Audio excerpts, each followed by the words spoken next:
GCash. Kasi simula nang mag-update na naman sila nitong Oktobre, ang dami nang hindi nakapagbukas.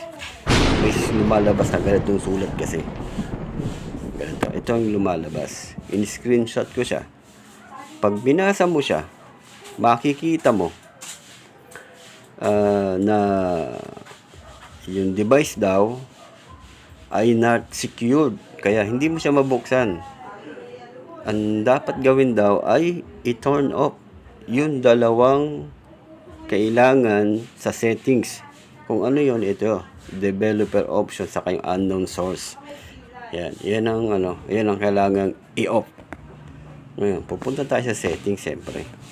Ito, settings. Yan.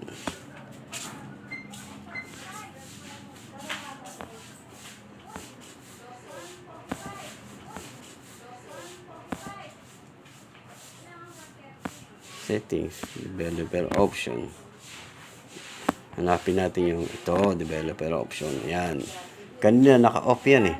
Naka-on na yung kanina. Yan. Kailangan ay i-off nyo yan. Kung bakit? Madalas kasi naka-on yan dahil ginagamit nila yung itong sa USB. Yan binubuksan nila yan eh. Yan.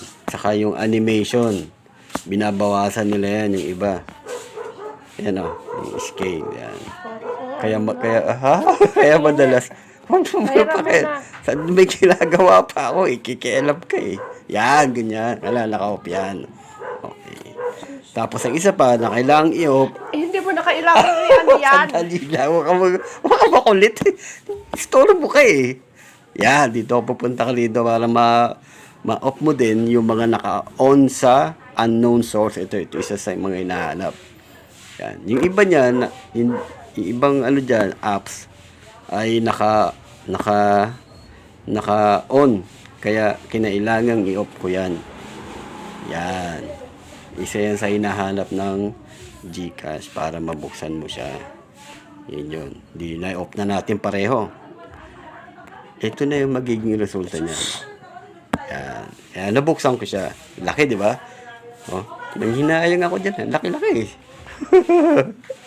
Nakita tuloy. Yan. Pwede nyo lang mabuksan ngayon. Yan.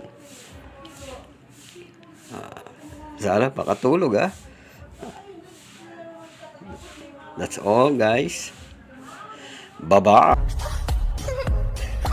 Роскомздрав не запретит.